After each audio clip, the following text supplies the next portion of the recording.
You're listening to Aaargh, a short story set in the Weirdwood world. It stars Muse, the King of Cats, from the Catsitter Mysteries Series, and characters from The Reluctant Undertaker, a dark fantasy thriller, all written and conceived by Angel Lee McCoy, narrated by the author.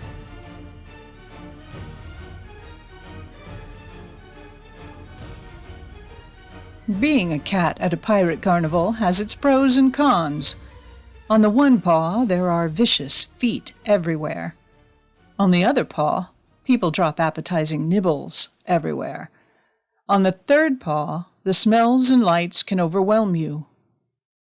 On the fourth paw, you see things no one else notices, like a ninja pirate sneaking from shadow to shadow with evil intent.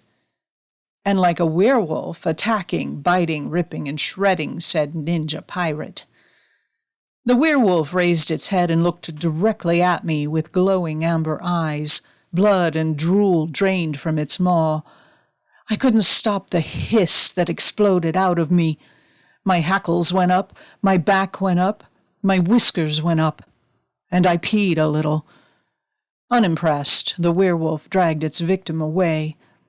Yeah, that happened.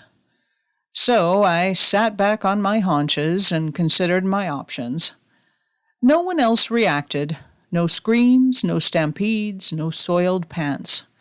I was disappointed. And I had a choice to make: raise the alarm or not. Since I wasn't a member of the See Something, Say Something Club, I chose not to make a stink. Besides, Big Hairy Werewolf versus bite-sized hairy me? No, thank you. The werewolf and its victim were gone, and my heart rate slowed to normal. Until, boom, the pirates shot off their cannon. My fur tried to flee without me, and I leapt into the air. It would have been embarrassing if I hadn't performed a perfect landing and sideways defensive maneuver. Once I realized what had happened, I licked my fur back down. Nothing to see here, folks. Through the crowd, I spotted a friend, a classy lady named of Katerina Fandelli. She was old, like dusty attic old. Ghost royalty in Weirdwood, she haunted her two descendants, sisters Isabella and Bluciel. All three were drama queens, but what did you expect? The Fandelli family dealt with the dead. There's nothing more dramatic than death. I eased up to the Fandellis to eavesdrop, and, let's be real, for safety in numbers. I may not be able to outrun a werewolf, but I could outrun the Fandellis. Isabella, the local mortician, was licking pink cotton candy off her fingers. Remember when Mom used to bring us here?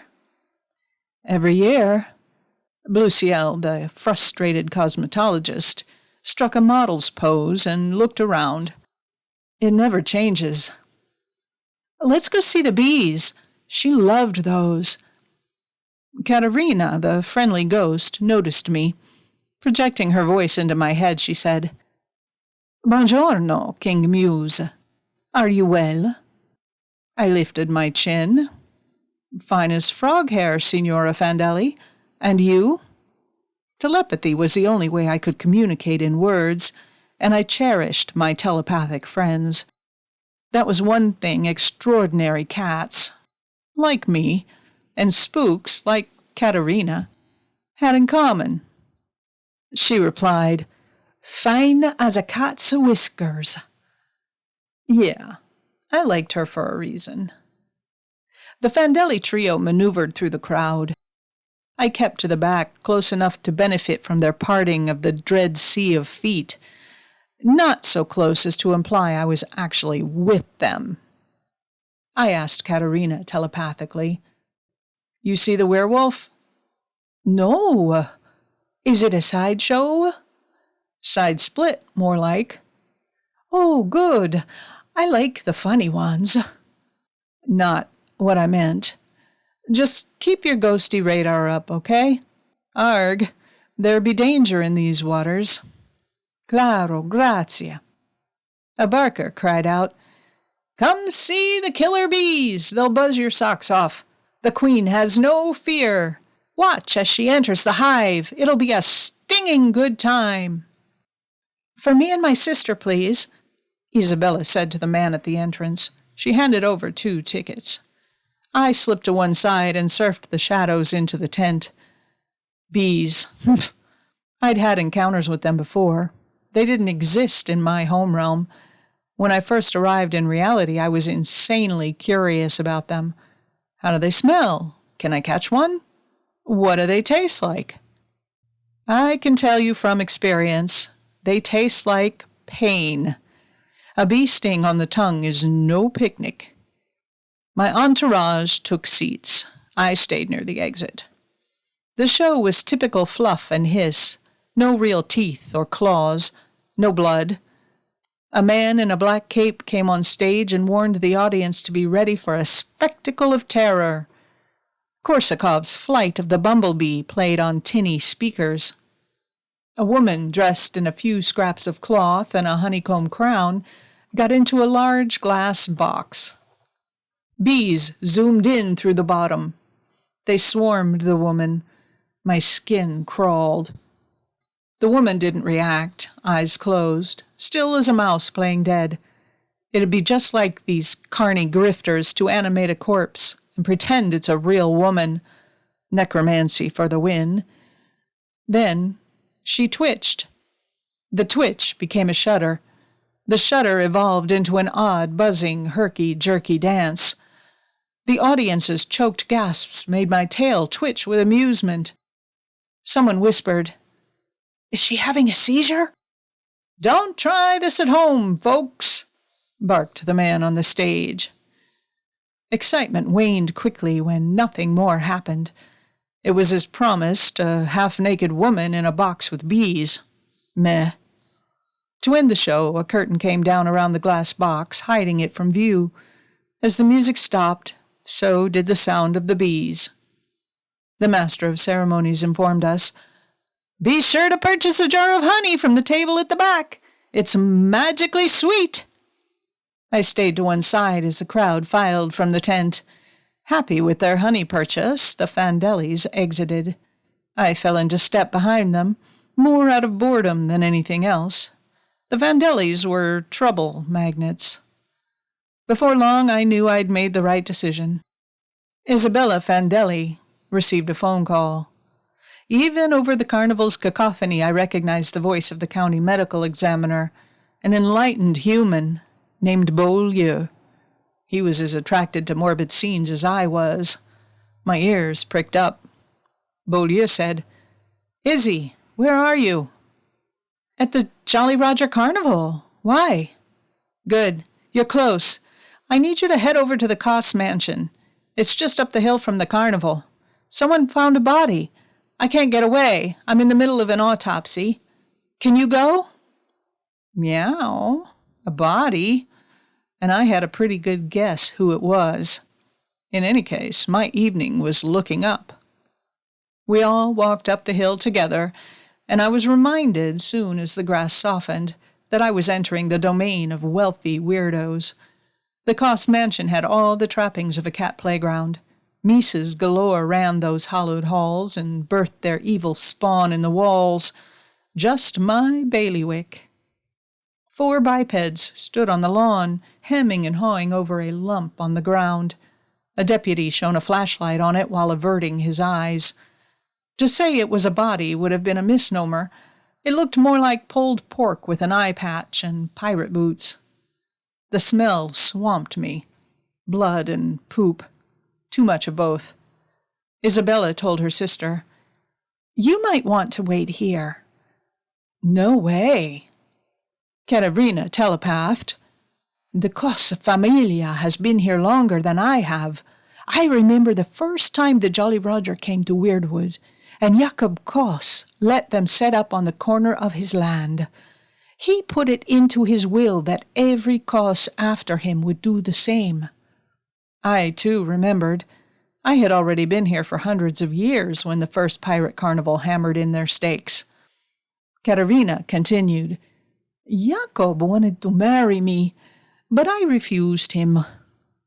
Why? I was a successful businesswoman. I did not need another husband to tell me what to do. She paused, then added, It was a different time. 1929. Isabella pulled a pair of latex gloves out of her satchel. Bluciel raised her eyebrows. You always carry those? Isabella shrugged. You know, it's what I do. No wonder you never get any dates. Sheriff Metzger, one of my favorite humans, that's sarcasm in case you missed it, noticed us. No looky-loos, he shouted and waved his arm with officious authority. Turn the hell around. Metzger was a menace, a human who managed to stay stupid about magic despite living in Weirdwood. The citizenship had elected him as a joke, and he'd stuck to the job like dog poo to a shoe. Sheriff, replied Isabella, Dr. Beaulieu sent me to take a preliminary look at the scene. He's in the middle of an autopsy and can't get away yet. The sheriff's face soured even more. He pointed at Bluciel's nose. Well then, you get out of here. We don't want anyone contaminating the evidence. I looked around Metzger's fat calves at the 3 other people standing in the crime scene. One was a deputy, one was the gardener, and the other was a Koss. Bluciel raised her hands in surrender. Okay. The Koss woman yowled, You're not listening to me, Sheriff. She was spitting mad, young in human years, and pretty. She smelled like flowers. I'd have welcomed her into my pride of courtiers. It's the pirates, Sheriff. I'm sure they're the ones who broke into our home a few days ago. And now this. Metzger patted her on the shoulder. There. We'll figure out who did this, don't you worry. If it was one of the pirates, then we'll get him. But we don't want to throw the baby out with the bathwater, now do we? We all understood that the bathwater, in air quotes, was the money the town made from tourists coming to the carnival. With a grunt of frustration, the woman said, I have to go find my mother. Nope, replied the sheriff. We're not done here. She's not well. Deputy, search the grounds for the mother. She went down to the carnival. Never mind, deputy. She'll be safe there. The Koss woman looked like she'd swallowed a bee. The deputy looked lost. Metzger remained unperturbed. Tell me, Miss Koss, who found the body? Bluciel took a deep breath through her nose, without retching, a feat for which I admired her. Then I remembered that human olfactory senses aren't nearly as keen as mine. She announced, I'm going back to the carnival. I'll see if I can find Mrs. Koss. Bluciel left. I stayed. Katerina stayed too. Did your werewolf do this? Not mine, but yeah. That's the guy I saw get attacked. You gonna tell your girl there? Isabella? No. I learned long ago to let my charges find their own way. I only interfere if their lives are in danger. Wise. Isabella eased up to the body and crouched. She poked at his raw meat slashes. This looks like an animal attack. It was a werewolf, said the Koss woman. Sheriff Metzger had barely enough self-control to keep his laughter to a loud snort. Miss Koss glared at him. This is exactly why I want them banned from our land, Sheriff. They're murderers. I think you need to lie down, miss. You there. The sheriff pointed at the gardener. Take this young lady back to the mansion. He looked at his watch. I need to return to the station. Deputy, you're in charge until Beaulieu gets here. No one else is to come near the body. The deputy visibly paled. and for a moment I thought he'd died and become a ghost right before my eyes. Assuming, wrongly, that everyone would obey his orders, Metzger strode across the lawn toward his patrol car. I thought it Katerina. I hate that guy. Stronzo. She called him a turd. It warmed my heart. Isabella leaned closer to the dead pirate and whispered, "You sure?" As I said, the Fandellis have a special relationship with the dead. I asked Katerina, "What's he saying?" "He did not see who killed him. It happened too fast." "Shame." "He remembers the sound of tiny bells. It was the last thing he heard." Out of the blue, Miss Coss said, "This isn't the first corpse to end up on our lawn since the carnival returned." Isabella stood and removed her gloves. "Not the first corpse?" "No. There've been dead animals torn apart like this, always left in the same spot here. One every night. A rabbit, a cat, a dog." She had me at cat. My butt clenched. Meanwhile, Katerina and I were having our own private conversation. "This sounds like offerings." "Or a threat," I suggested. Miss Coss was going to cry. "My father was a werewolf. My mother thinks he's been reincarnated and is leaving the carcasses for her. That's why she went to the carnival. To find him. To look for the werewolf." No one batted an eye. Not even the human deputy, but only because he was staring wide-eyed at Miss Coss without blinking. Everyone else remained nonplussed. Isabella asked, "Does she know who it is?" "She thinks she does." Miss Coss dug around in her pocket and pulled out a blood-stained white handkerchief. "The killer left this." She held it up. The breeze rippled it like a pirate flag. Written in permanent marker with no punctuation were the words, "I'm back with the Jolly Roger, my darling." The ink had spread, but it was still legible. We all took a moment of silence to consider the ramifications. Our contemplation was interrupted by a sudden, nearby wolf howl. The sound made me hunker close to the ground. Isabella asked, "Do you think it's your father, reincarnated?" Miss Coss shook her head. "Only if he's a child. My father only died 10 years ago, but my mother isn't seeing reason. Her mind isn't what it used to be." She looked down the hill toward the glow of the carnival. "I have to find her." The unspoken sentiment was that the old human was in danger. We all followed in Miss Coss's wake, leaving the poor deputy alone with the body. "Why," I asked Katerina, "would someone pretend to be this woman's dead husband?" "She's rich." "Okay, good reason." Isabella asked, "If something were to happen to your mother, who would inherit her estate?" Miss Coss gave Isabella the side eye. "I would, I suppose. The bulk of it, anyway." If it had been possible, I would have elbowed Katerina. As it was, I heard her harumph and knew she'd had the same thought I did. As we entered the carnival, Isabella and Miss Coss began asking every carny whether they'd seen Mrs. Coss. They all knew her, and many had noticed her. They pointed us that-a-way. Bluciel stood in the middle of the fairway, looking cross, as usual. "Blue!" Isabella called. Their twin connection kicked in, and Bluciel looked up even though there was no way she could have heard her sister over the din. Mrs. Coss is here somewhere. I just can't find her." "We know.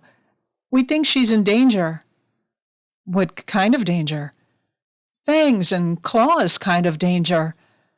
"Oh, maybe we should split up." Miss Coss said, "Good idea. I'll go north, You guys go east and west."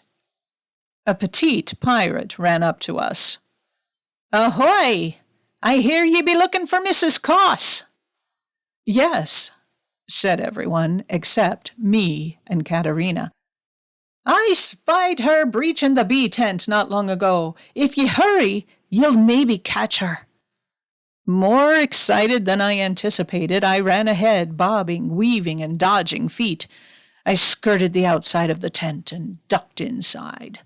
And there she blows. The carnival queen of bees was on the stage, dressed in hippie wear, rings on her fingers and bells on her ankles. Far too pleased with herself, she circled the clear box, tapping her fingers against the glass.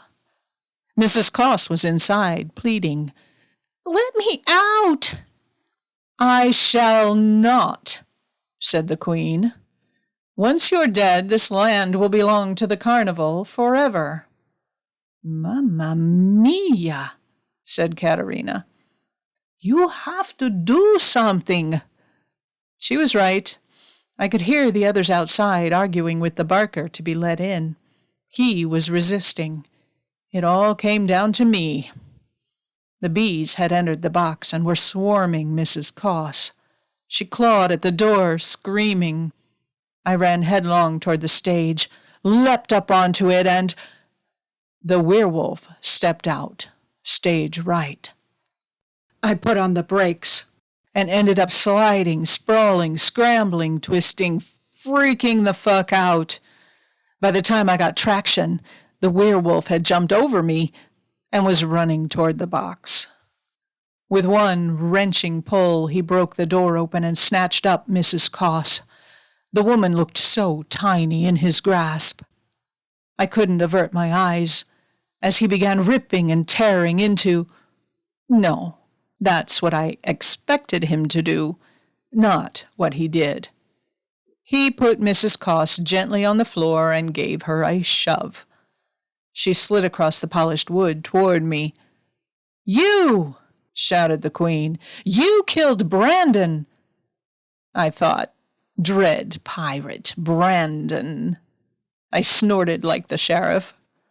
The werewolf lunged for the queen, but she was slippery. "Protect your queen," she commanded. The bees rose up, murmuration style, and as one unit wove a ballet around the werewolf. When they attacked, the swarm resembled a giant python wrapping its victim and squeezing. The werewolf clawed and bit at the beasts, but he had no chance of getting them off.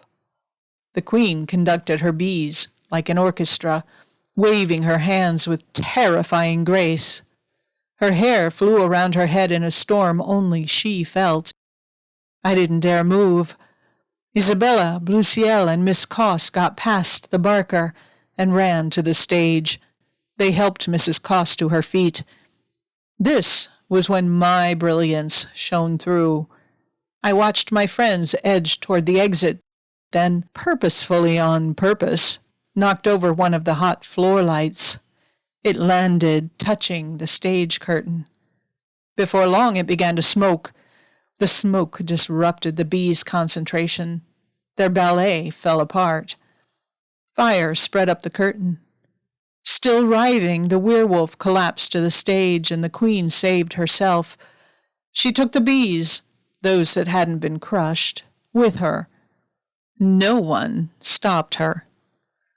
Katerina loomed over me. "Are you all right?" I took stock. No stings, no missing toes, tail intact. It was my lucky night. "I'm good," I told her. The werewolf hadn't fared so well. He was changing back into his naked human form, covered in bee stings. He was older than I expected, like Grandpa on the porch older. He twitched a few times, then sat up. He stood. Before I could stop him, he picked me up and carried me out of the smoke, away from the fire. "I don't need rescue," I told him, though he couldn't hear me. Nevertheless, I was grateful. Isabella, Bluciel, Miss and Mrs. Coss were gathered together, a safe distance from the burning tent. Pirates ran this way and that, chaotic in contrast to the elegant bee swarm. They threw buckets of water on the fire. The naked werewolf turned codger set me down and hobbled over to join the others. I followed him. Mrs. Coss's eyes grew round and large. "Marcus?" "Yes, Pia, it's me." "Marcus, why didn't you reincarnate in a younger body?" Poor thing sounded very confused. "Honey, I never died. I joined the carnival. I'm sorry. I have so many things to tell you." Miss Coss stepped forward, putting her arm around her mother's shoulders. "What the hell? You terrorized us." "I was trying to warn you. They were plotting to kill you." Marcus Coss had a pleading tone in his voice. "Please, I'll explain everything. Can I just come home?" Mrs. Coss stared at him with wet eyes. Finally, she said, "No." She tugged on Miss Coss, and the two of them turned away. "It's my home, too," Marcus said. Mrs. Coss shook her head, but didn't look back. "No, it isn't. My husband is dead. Go away." "Familia," said Katerina in my head. "Family. I wouldn't know," I replied. "But that Stronzo left them for 10 years. I wouldn't let him back in either." "You saved his life, you know." "I know. I couldn't help myself. I'm one of the good guys." "What will happen to the carnival now?" "Who knows? Maybe they'll be back next year. Maybe they won't." Marcus Coss ran off into the night. Katerina and I watched the tent burn until she had to go. By way of goodbye, she said, "Ciao." I replied, "Meow." So, a ninja pirate assassin, a bee queen, and an aging werewolf. Yeah, that happened. I weighed anchor, hoisted my mast, put the wind at my back, and set out for home. The end. You've been listening to Aaargh, a mystery starring Muse, the King of Cats from the Catsitter Mysteries. To read more stories set in the Weirdwood world, visit angelmccoy.com. You'll find links to more free stories there as well. All text and audio content, copyright 2024 by Angel Lee McCoy. No Gen AI was used to produce this tale.